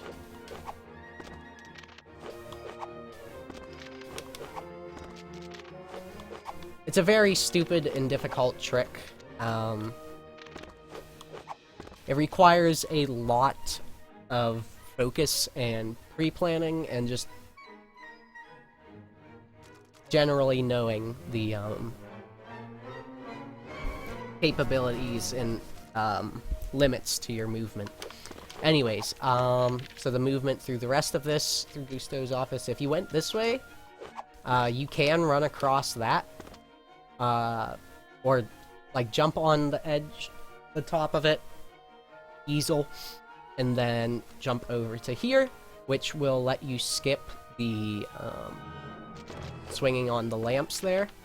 I find that incredibly risky and difficult to land consistently. So, just make sure you space out your jumps, then just kind of make it around here. So when you're by this corner, you can space out your jumps to make it over here. Or you can be like these books and then have made it to here. And then just kind of like jump over to the... I think there was a different thing.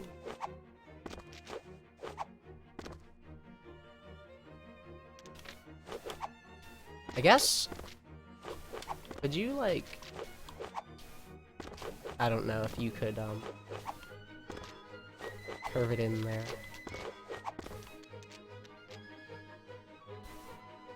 Anyways, if you go this route, you're going to need to do some weird stuff to get the, get on the lamp again. Or, like, get back up. What I like to do is angle my turn my camera downwards so that the thing is in frame because it's more likely to cooperate with you that way. And then double jump towards it. And mash grab action. Another way you can do it is technically you can land on this trophy because it curves upward. If you push against it properly while being like directly next to it, you can be pushed onto the ledge of it. But I find that more difficult, honestly, because it's kind of sudden and it's a small ledge. So anyways, from here over here, you can use the... Oh wait, no, these ones you actually have to jump on. These are just fatter trampolines. Or, oh, okay, no. Yeah, so these you can't really walk on so easily, but you can sprint, which puts your front paws down on them and activates them. Same is true here.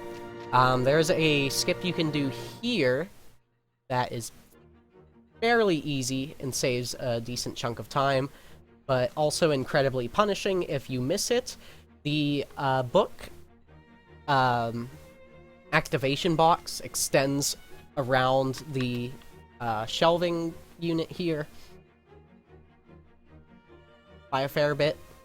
So you can actually just like walk off this book and then jump up and hit the trigger. I like to, whenever I go on this, I get on this individual book that's like separate from the rest of those. That way I have more height. You can even hit it with just a single jump from there.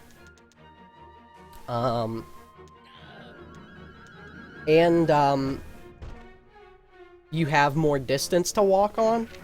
Because usually what gets people killed is that they end up having their first jump just kind of like stopped by, you know, the ceiling above being the other shelf. And then, you know, instinctively they do their double jump, but then they fall and die without having hit the thing. So that way it kind of makes certain that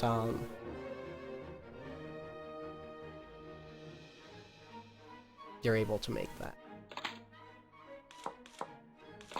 Okay, so this, technically there have been other ways to skip this, but really there's only one that you need to know, and it's actually surprisingly simple. I see some people struggle with this.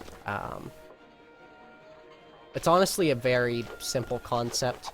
Kind of like how that letter was very thin in Collision, so is this sink. It's basically paper thin. I'll be able to show you more clearly whenever we get on top of it. But really, this is just abusing a strange property of oil slicks. Alright, so let's get on something where I won't get pointed.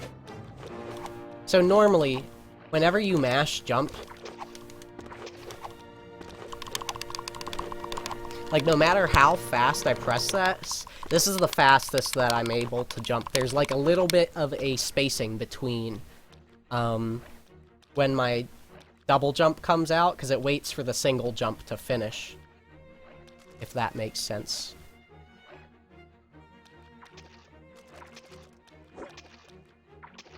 However, on an oil slick,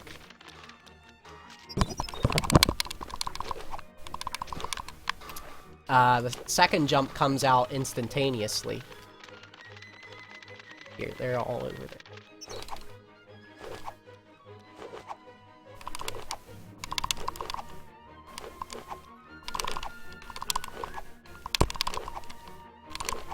So that alters Remy's hitbox drastically in a very short period of time, and also gives him a lot of momentum upwards really quickly. Essentially, that's what you're going to want to be doing in order to clip through this sink. People have thought that you need, like, a running start for this, or that, like...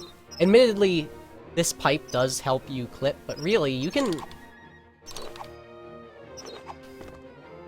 clip anywhere through that without, you know, needing speed. See if we can get in. But yeah, there's kind of an idea of how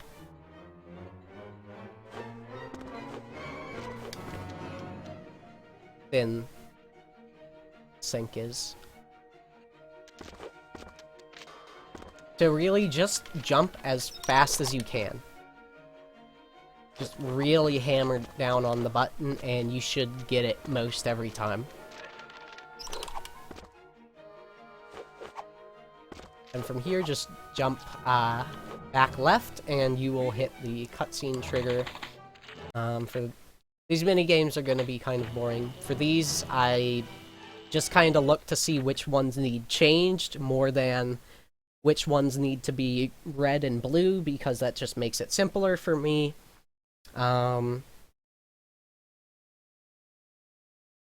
You also can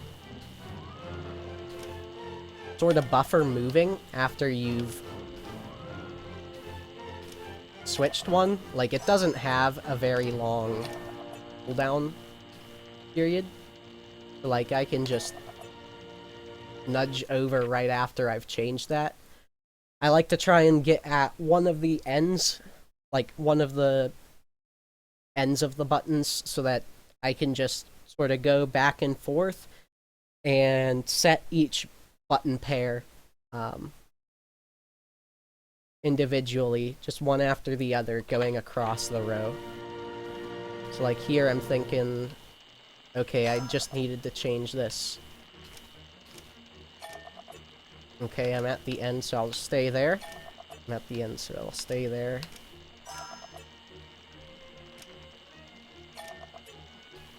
Sometimes, though, you'll have to do one in the center. If that happens, just get to the end that's closest.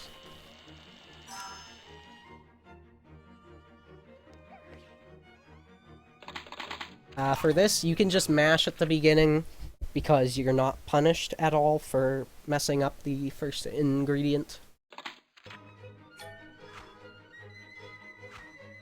Definitely don't screw these up, because the whole, like, camera swinging thing makes these incredibly slow to redo. There are some patterns that repeat, like, in multiple playthroughs for, like, dishes that they make, but that's really something you'd only look for if you're really familiar with the game and looking to save time. Difficulty might affect luck in this section. I don't know how much. Okay, so then this stuff is pretty simple. Cake DDR, you can just mash the direction. You have enough time to hit each input that it wants you to hit twice. Anyways, I'm going to just warp to the chase so that you don't have to sit through that crap. I can remember kitchen night. See, this is why you should look at and advocate for right in the toggles level select mod. It makes the display much more clear, organized by group and place. So, kitchen night chase. Okay.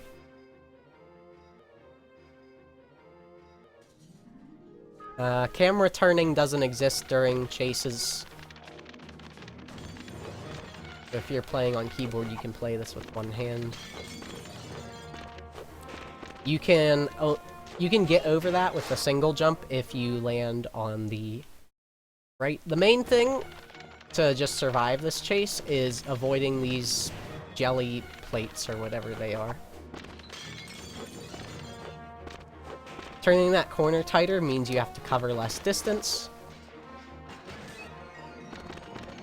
Especially in the beginning here, dying is quite punishing. So this is definitely a section where I recommend double jumping if you're uncomfortable with something. Here you can actually just double jump onto the candles and walk over them. You want to do a late jump there, I'm pretty sure.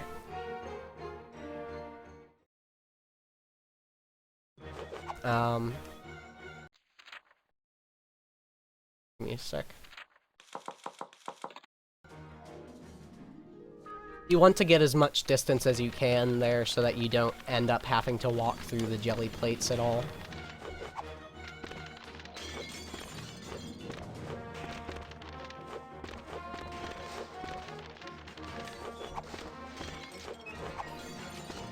If you do end up walking into or through a jelly plate, the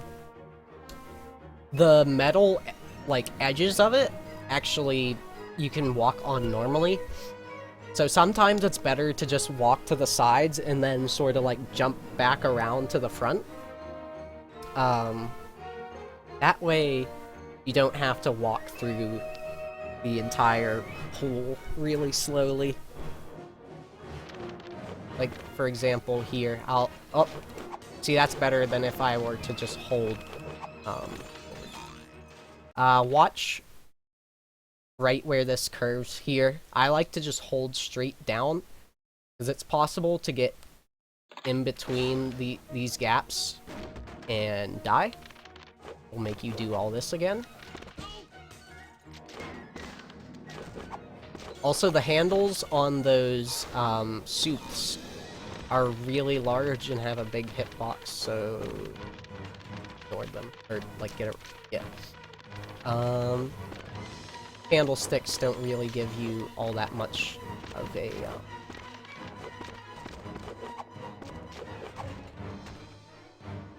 trouble. Just kinda don't run into the center of them. Late jumping really helps make things more comfortable here because it just gives you so much more room. I like to just walk this section because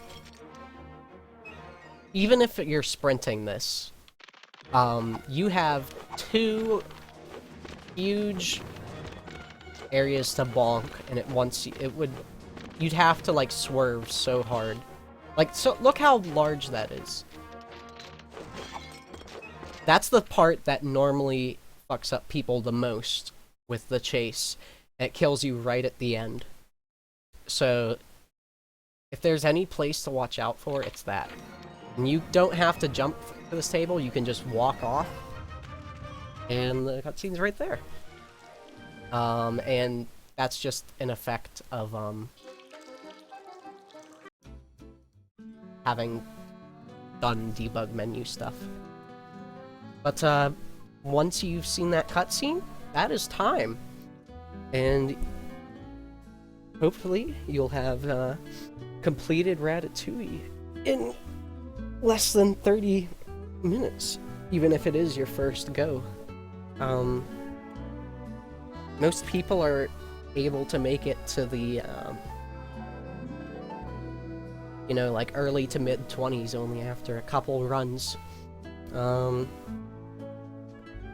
So obviously take it in strides. Even though there are some more complex and punishing tricks, they don't save terribly much time compared to just like old reliable stuff. So only really introduce those when you've gotten comfortable with the general route and feel that you're ready for something more challenging.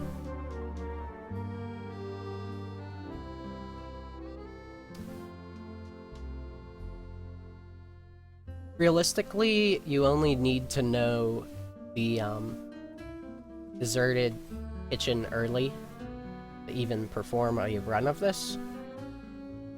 But those other things, I hope, gave some insight on the general motion mechanics of the game, how you can use them to your advantage, and some workarounds for some of the more obnoxious sections of Deserted Kitchen and other various annoying things that trip people up.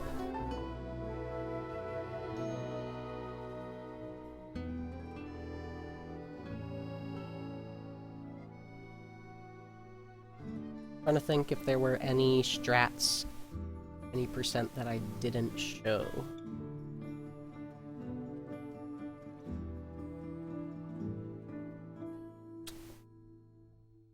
Yeah, no, there aren't really any time saves, any other time saves that, anyone uses or exists. So, literally the whole knowledge of any percent and what we're able to do with it, at least up to this date, which is April 22nd, I believe, of 2020.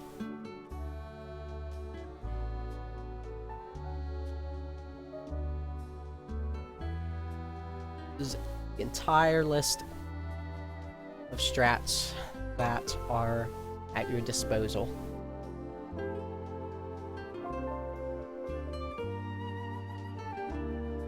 If you ever end up needing any more help or tips, you can feel free to contact me on Discord or Twitch. You can send me a whisper. I'm not necessarily the most consistent and responsive fellow, but since a lot of this stuff is pretty ingrained in me, I just know that some of the core things to understanding these can be... they just aren't apparent at first glance. And knowing them just very quickly changes your whole outlook and your capabilities and all of that.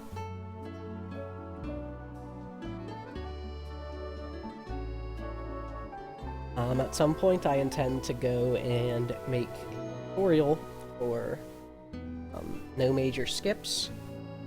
Hopefully it will be a little less long-winded than this was. With how competitive any percent is, you kind of do have to be a good bit more detail-oriented, because smaller bits of time save matter a lot more in a category that's less than 15 minutes in length, as opposed to one that's 40 minutes in length.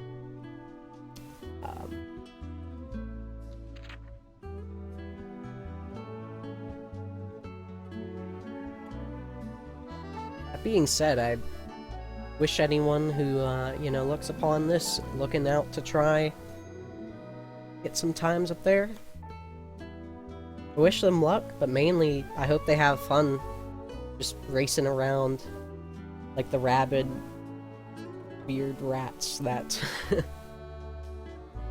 that roam this community.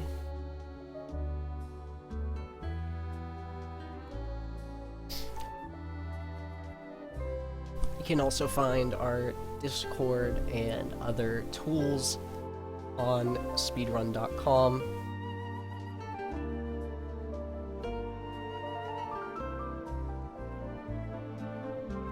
There's a good couple hundred people, I think, in the Discord at this point. So it's a pretty expansive community where getting modding underway is perhaps one of the biggest avenues to open up in recent.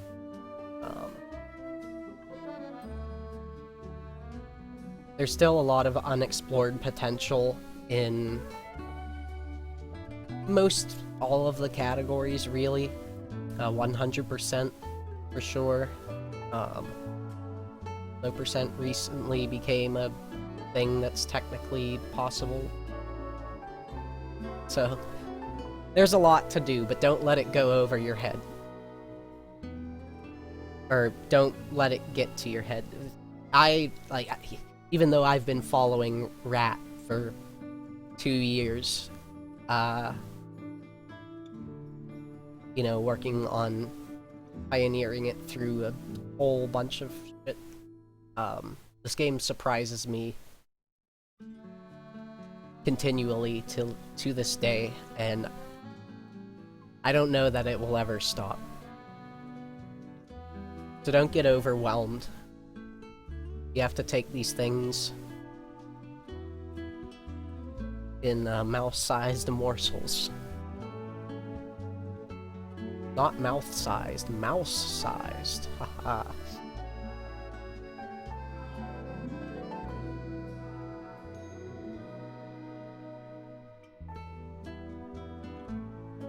anyhow, I'm gonna consider what the fuck I want to do with my life.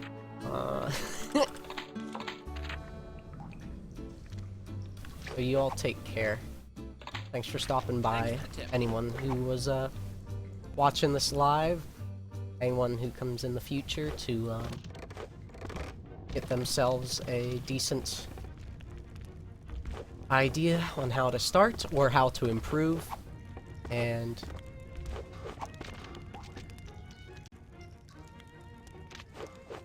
wish you all the best and luck in life and fun in runs.